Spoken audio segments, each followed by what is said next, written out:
The Strait of Gibraltar, also known as the Fratum Herculeum or Pillars of Hercules by the ancient Greeks and Romans, is the channel that connects the Atlantic Ocean and Mediterranean Sea.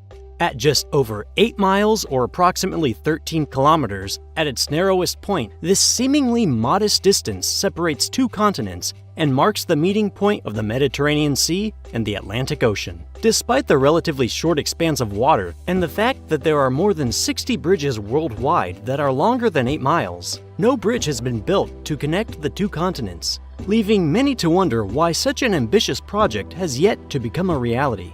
The idea of bridging the gap between Europe and Africa has been entertained for decades, with various proposals surfacing over the years. The strategic importance of this crossing cannot be understated, as it would serve as a vital link between the 447 million people living in the European Union and the 1.4 billion people inhabiting the African continent. The potential economic impact of such a connection is enormous, as it could facilitate trade and ease transportation between these two major regions. So then, why doesn't such a structure exist? Will you ever be able to drive or take a train across the Strait of Gibraltar? Let's find out. The strait connecting the Atlantic and Mediterranean is around 36 miles long or 57 kilometers. It's between Point Morocco in Spain and Point Sires in Morocco that the strait narrows to just over 8 miles, or roughly the same distance between San Francisco and Oakland. On a clear day, you can even see across the other side. The depth of the water running through the Strait of Gibraltar averages around 1,200 feet, or about 365 meters in depth. There's more to this important waterway. But for right now, it's important to know that the Strait of Gibraltar currently is and always has been one of the most important shipping channels in the world. It's the only natural waterway that connects the Mediterranean Sea to an ocean. The Suez Canal in the Western Mediterranean, which connects the Indian Ocean via the Red Sea, is man-made. Also, the Strait of Gibraltar is much larger and therefore much easier for large ships to navigate through. This means that huge amounts of cargo ships and trade vessels pass through the channel daily. In fact, it's estimated that over 100,000 ships pass through the Strait of Gibraltar every year. In comparison, the Panama Canal, which connects the Atlantic and Pacific Oceans, handles around 14,000 transits per year, while the Suez Canal sees approximately 20,000 ships annually. Many of the ships passing through the Strait of Gibraltar are traveling from the Western Hemisphere to deliver goods to the Middle East, Africa, and Europe. However, there is also a lot of traffic that uses the strait to travel even further east, to Asia and China as well. At the same time, fleets of ships travel west to bring goods from the Middle East, Africa, and Eastern Europe to Western Europe and the Americas. Being so close to the fossil fuel-rich countries in the Middle East means that enormous quantities of oil and natural gas pass through the strait. Over 300 ships carrying oil travel through the Strait of Gibraltar every day. Just to give you an idea of how crazy this is, a smaller tanker can carry between 70,000 and 190,000 barrels of oil, which is about 3.2 to 8 million gallons. A larger tanker can carry between 190,000 and 345,000 barrels, which is around 8 to 14.5 million gallons of oil. So, on a busy day, somewhere between 2.4 billion gallons of oil pass through the Strait of Gibraltar. For comparison, the United States consumes approximately 20 million barrels of oil per day, which equates to about 840 million gallons. This means that the amount of oil passing through the Strait of Gibraltar on a busy day is nearly 3 times the daily oil consumption of the United States. The Strait of Gibraltar is an important route for vessels around the world, which means this natural passage brings huge amounts of money into countries that flank the mouth of the strait. Since the waters around the Strait of Gibraltar are so lucrative, it's no surprise that so many important ports and shipping facilities have been built, such as the Port of Algeciras in Spain, one of the largest ports in Europe and largest in the Mediterranean Sea, and the Port of Tangier Med in Morocco, a rapidly expanding facility crucial for African trade. Spain and Morocco are also rapidly increasing the number of ports and their capacities along the coast. So if the money to build a bridge connecting these two parts of the world is available due to the trade and tourism, why hasn't a bridge been built yet? What exactly is standing in the way? There have been numerous committees and businesses hired to assess the feasibility of such a venture, and many have concluded that building a bridge could be possible, but there are some big obstacles that need to be overcome. Ever since the first feasibility investigation in 1979 and the subsequent Euromed transport project, a bridge connecting Africa and Europe has run into numerous complications. It shouldn't come as a surprise that one of the main things stopping a bridge from being built has to do with the political situation between the governments of Spain and Morocco, with unfortunately way more tension and disagreement between the two countries than any sort of consensus. But in terms of building the bridge, a lot of concerns have to do with who will fund the project and how it will benefit each nation.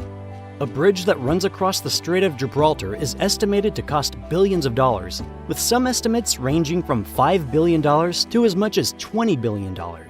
This money would need to either be split between the Spanish and Moroccan governments or funded by outside sources. The problem is that there isn't a huge economic benefit to building the bridge. If a bridge crossing the strait brought in massive amounts of revenue, either through tourism or the movement of goods, that would be one thing. However, this is not the case. There are alternate routes across the Mediterranean, either by ferry, which carries around 5 million passengers annually, plane, or private boat, for anyone looking to get away on vacation. In comparison, the Channel Tunnel, which connects the UK and France, was built for the equivalent of around $14.5 billion and serves around 20 million passengers per year. In terms of moving goods, cargo ships make transporting large quantities of materials across the Mediterranean relatively cheap. It also doesn't take long because Europe and Africa are less than 10 miles apart at multiple points along the Strait of Gibraltar. The economic incentive for building a bridge just isn't there for the Spanish and Moroccan governments. The shipping lanes through the Strait of Gibraltar provide enormous amounts of revenue from the 100,000 ships that pass through, but a bridge might hinder that rather than help the countries bring in more revenue. For example, the Øresund Bridge, which connects Denmark and Sweden, cost roughly $4 billion to construct, but has not generated the same level of economic benefits as initially expected. Construction projects that cost large sums of money and take a long time to complete typically run into delays or are abandoned completely. A bridge across the Strait of Gibraltar would be no different. There have been several major plans for such a bridge, but suffice to say, each one has stalled due to the enormous cost and the amount of time it would take to build. Let's be clear, a bridge across the Strait of Gibraltar, even if it's at its narrowest point, is absolutely doable with our current level of technology. Again, there are numerous bridges that span several miles that have been built and are used every day. The problem with the bridge that crosses the Strait of Gibraltar is that it needs to be built in a way that will not disrupt shipping lanes, which is easier said than done. Hypothetically, if a bridge was to be built, the engineers would want to construct it at a relatively narrow point. Let's say that the length of the bridge needs to be 12 miles long. 10 miles will cross directly over the strait, and we'll give a mile of leeway on either side so that the incline to get onto the bridge isn't too steep. Remember, any bridge that crosses the strait can't block shipping traffic. A drawbridge isn't really an option as so many ships pass through the Strait of Gibraltar on a daily basis that the bridge would constantly be raised. At that point, traffic jams stretching several miles would occur as drivers waited for their turn to cross. People would be stuck in their cars for hours reading books or endlessly scrolling through social media as they waited for the drawbridge to lower. The world's longest bridge is the Danyang-Kunshan Grand Bridge, a high-speed rail structure in China. This bridge is 104.2 miles, or 164.8 kilometers long. The longest bridge for cars and trucks is the Bang-Na Expressway, which is 33.5 miles, or 53.9 kilometers long. So, length is not a problem for engineers. What is a problem is the height required to allow cargo ships to seamlessly pass under the bridge without disrupting traffic. The largest container ships on the planet are the Evergreen A-Class. These vessels, built by Samsung Heavy Industries, can carry 24,000 20-foot equivalent units and are over 100 feet high. And even though a lot of the vessel sits underwater, it still needs dozens of feet of clearance to get under a bridge.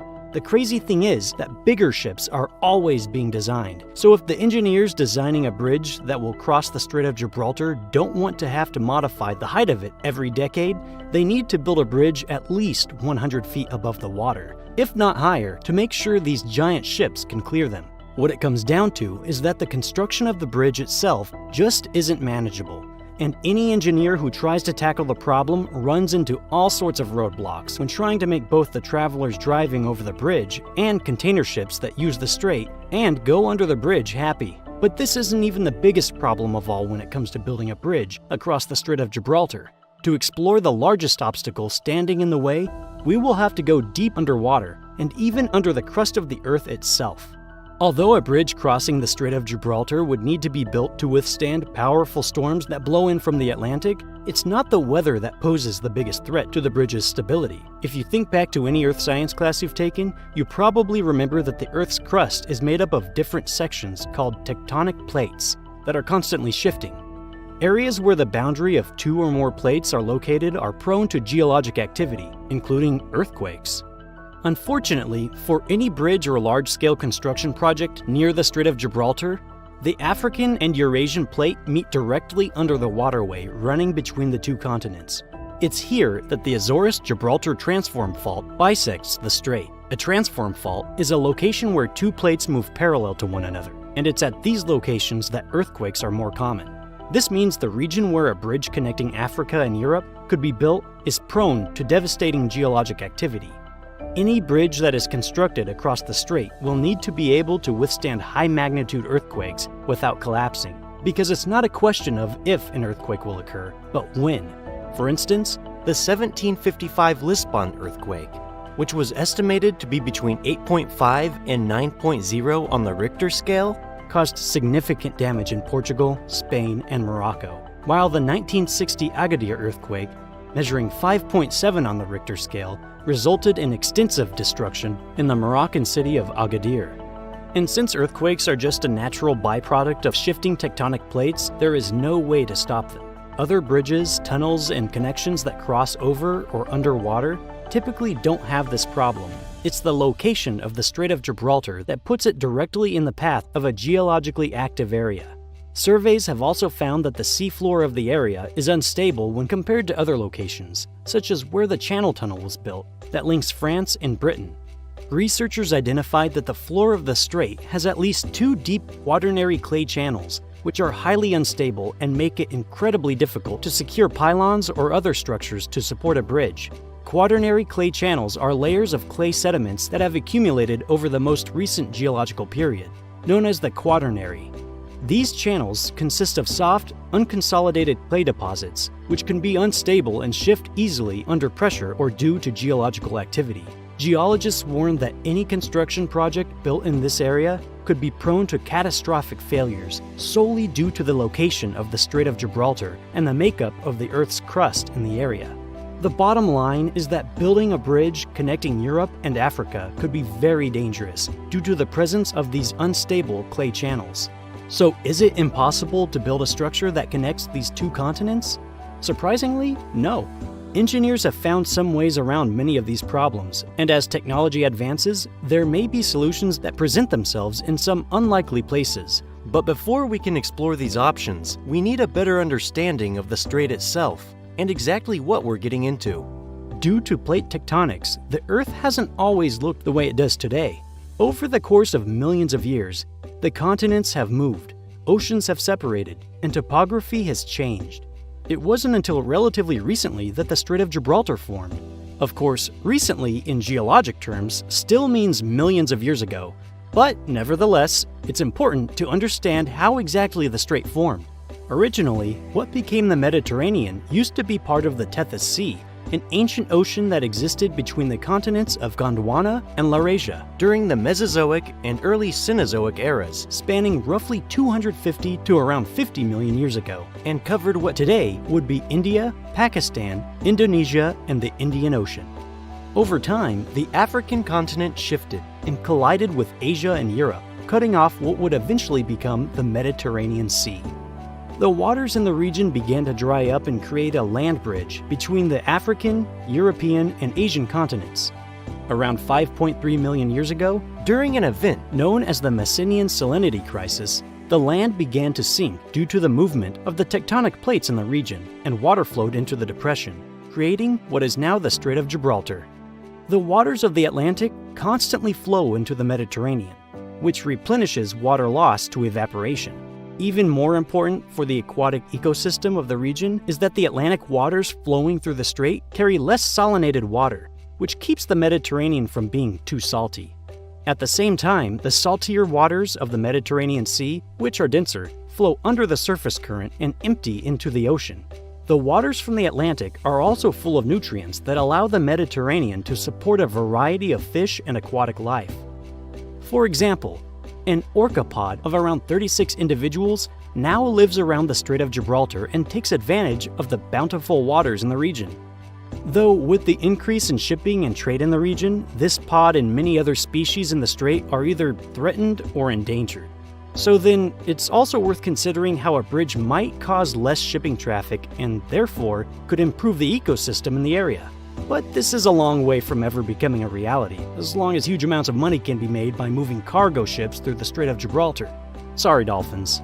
Interestingly, the Mediterranean Sea would have dried up a long time ago without the Strait of Gibraltar. So, the strait is not just a metaphorical economic lifeline for the Mediterranean, but an actual one thanks to the replenishment of water. 125,000 years ago, Neanderthals lived along the Strait of Gibraltar. In fact, the Rock of Gibraltar, the most prominent land feature in the region, is thought to have been one of the last holdouts for Neanderthals before Homo sapiens, aka humans like you and me, wiped them off the face of the planet. Neanderthal sites dating from around 24,000 years ago have been found in Gibraltar, and archaeological evidence shows that humans were in the area at least 40,000 years ago. Once large civilizations developed in the Mediterranean, such as Greek, Roman, and Carthaginian empires, the Strait of Gibraltar started being used for traveling and trading up the coast of Europe and into Africa. As the Age of Exploration and the Renaissance commenced, the strait was used to launch expeditions and increasingly became riddled with trade ports. Throughout history, invasion campaigns and differing ideologies would create a schism between the peoples of Spain and Morocco that would last for hundreds of years. Both sides warred for centuries without any hope of resolving their differences and living peacefully. The land straddling the Gibraltar changed hands multiple times, but as European colonialism began to take hold over much of the world, the foundations of the political issues that the region faces today were forged. It was mostly Portuguese, British, and Spanish navies and troops that fought to secure important cities and forts such as Alcazar of Seville, the Castle of Tarifa, and the fort of São João da Barra in Tangier to control the waters of the Strait of Gibraltar during this time. And like in many parts of the world, Britain established colonies and laid claim to the land along the strait, and in particular, the city of Gibraltar itself, which is home to the famous Rock of Gibraltar and its extensive network of tunnels and fortifications. Gibraltar is actually a British overseas territory that is a leftover remnant of the British Empire. It is approximately 2.6 square miles in size, or about 6.7 square kilometers, and has around 32,000 citizens. It was in 1704 that Anglo-Dutch forces captured this section of land from Spain during the War of Spanish Succession. In 1713, when the Treaty of Utrecht was signed, Gibraltar was ceded into Great Britain and has been controlled by Britain ever since.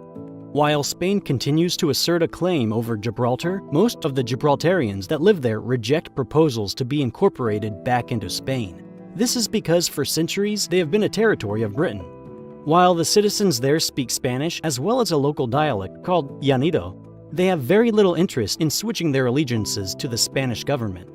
With the passing of Brexit, Gibraltar left the European Union along with the UK.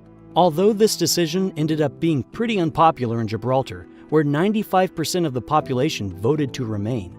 So, Gibraltar is a point of contention between Britain and Spain.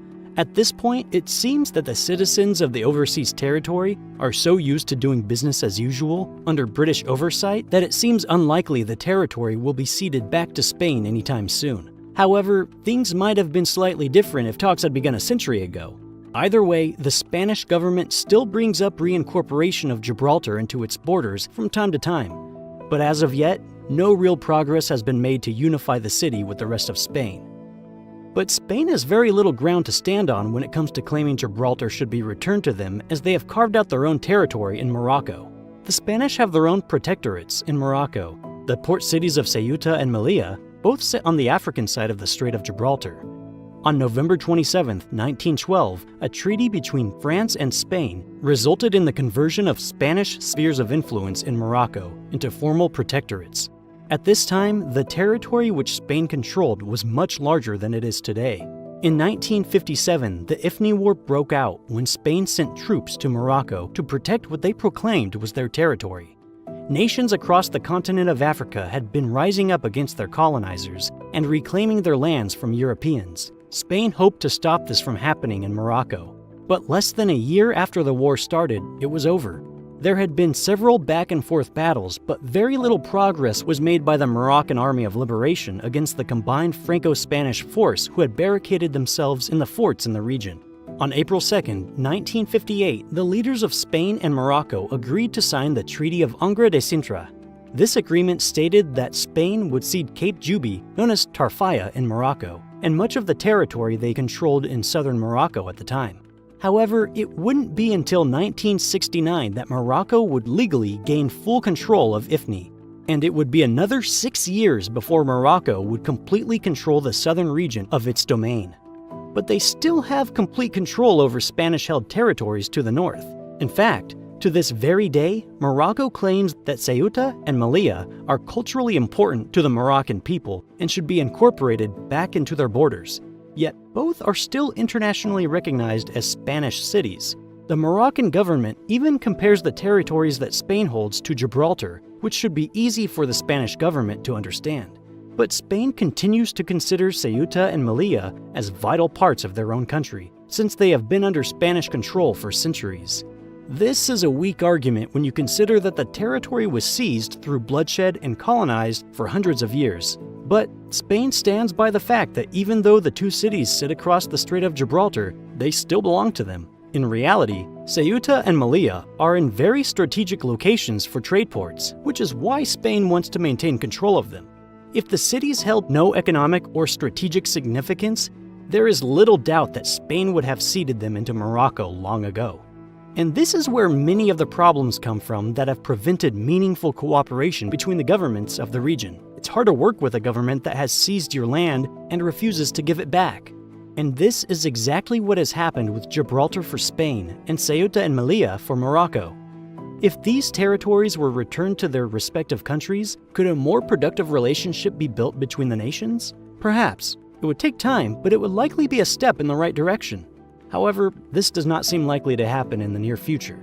Instead, both Spain and Morocco will continue to voice their displeasure at having another nation control territory within their borders instead of working together. But these disagreements don't just stay on land. They extend to the sea as well. Having multiple nations claiming territories that are within the borders of other countries has also complicated who controls the waters throughout the Strait of Gibraltar.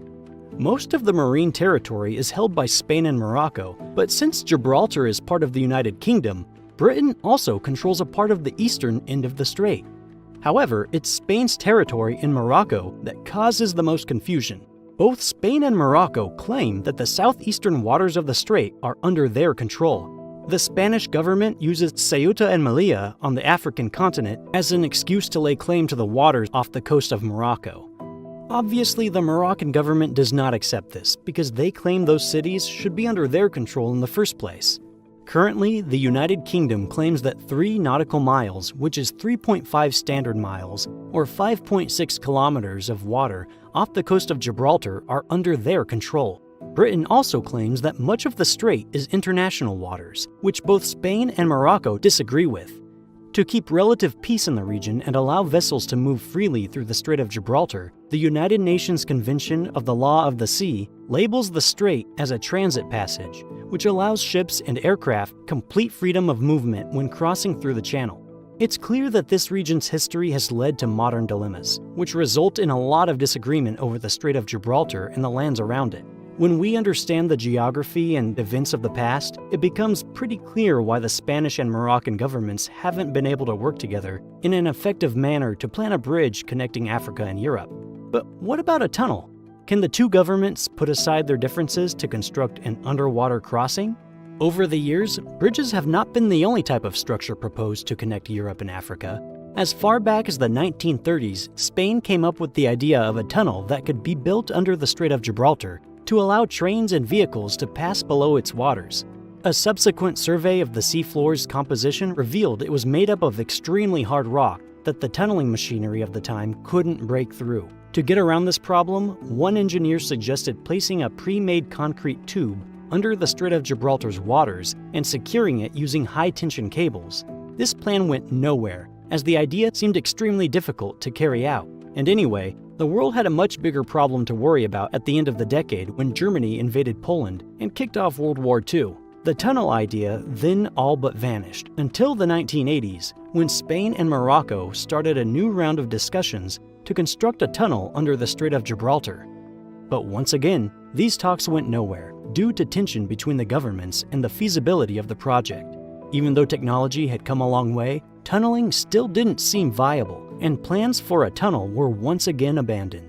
In 2003, both governments agreed to explore the possibility of an undersea rail tunnel. They would use a gauge of 1,435 millimeters, as other railways in the region were being converted from broad gauge systems to standard gauge.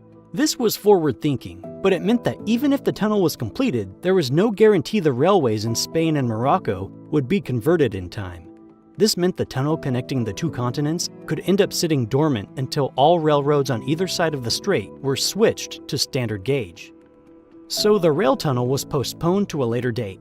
In 2008, a new geological survey was carried out to ensure that the new tunnel proposed was doable. But this study concluded that the seafloor's composition would pose several problems, just like numerous other surveys from the past had surmised. It then became apparent that the shortest distance across the Strait of Gibraltar would not be the best place to construct a tunnel. Instead, engineers recommended that the project be shifted to the west of Tarifa and connect to the east of Tangier. This would mean that the tunnel would cross under 14 miles or 23 kilometers of water, but would be in a more favorable location for construction. When completed, the tunnel would span 21 miles or around 34 kilometers and would connect to the Spanish high-speed railway system, which would allow the train to reach major cities throughout the country.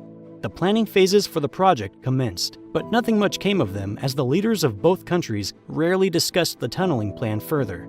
Then, in April 2021, ministers from both Spain and Morocco agreed to set up an intergovernmental meeting in Casablanca to discuss the tunnel once again. The meeting was likely a direct result of the United Kingdom launching a study in January of 2021 to see if a tunnel linking Gibraltar to Tangiers was possible.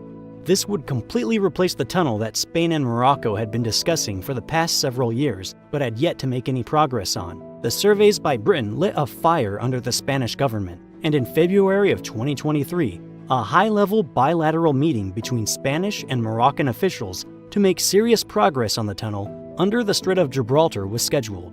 As of now, construction on the tunnel is supposed to start in 2030, but given the amount of times that progress has stalled, it's a little hard to believe that anything will actually happen by then. But what about a bridge? A tunnel that runs under the channel would definitely be a step forward. But will we ever see a bridge that connects Africa and Europe in the future? Some engineers have not given up on such a dream. Remember that due to the geologic location of the Strait of Gibraltar, natural disasters such as earthquakes need to be considered, but this hasn't stopped engineers from thinking big. Multiple organizations, including UNESCO, the UN Economic Commissions for Africa and Europe, and both Moroccan and Spanish governments have launched studies to determine whether a bridge across the Strait of Gibraltar is possible. Many have concluded that it just doesn't make sense. But when has that ever stopped humans from building something before? Professor T.Y. Lin, who received the National Medal of Science from President Ronald Reagan in 1986, devised an incredible plan to connect Africa and Europe. He proposed that a bridge be built between Point Oliveros and Point Ceres, which are 8.7 miles or 14 kilometers apart. However, it was his plan to have the bridge span 3.1 miles or 5,000 meters from one supporting pier to the next that caught the engineering world's attention, since this was much longer than any other bridge in the world. Computer models were generated to test aspects like the static and dynamic characteristics of the environment and relative aerodynamic feasibility. Several different types of bridge designs were a part of the modeling process, including Professor Lin's proposed hybrid stayed suspension bridge concept, which it was found would work best for the crossing. It allowed for stronger rigidity and was much more aerodynamic than traditional suspension bridges, with shorter spans. The bridge was estimated to cost $15 billion in 1996, which is roughly $28 billion today. Lynn's dream bridge never became a reality though, and likely never will, even if the exorbitant cost wasn't a barrier. However, this hasn't stopped engineers from developing some other truly incredible and